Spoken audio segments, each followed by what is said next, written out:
மேற்கொள்ளவில்லை. யோவான் என்ற பெயருள்ள ஒரு மனிதன் இருந்தான். அவன் தேவனால் அனுப்பப்பட்டவன். அவன் அந்த ஒளியைப் பற்றி மக்களிடம் சொல்வதற்காக வந்தான். எனவே மக்கள் அனைவரும் யோவான் மூலமாக அந்த ஒளியைப் பற்றி கேள்விப்படவும் நம்பிக்கை வைக்கவும் முடிந்தது. யோவான் ஒளி அல்ல, ஆனால் அவன் அந்த ஒளியைப் பற்றி மக்களிடம் சொல்லவே வந்தவன்.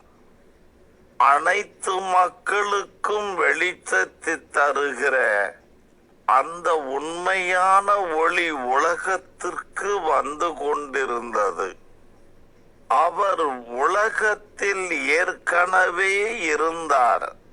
உலகம் அவர் மூலமாகவே உண்டாக்கப்பட்டது.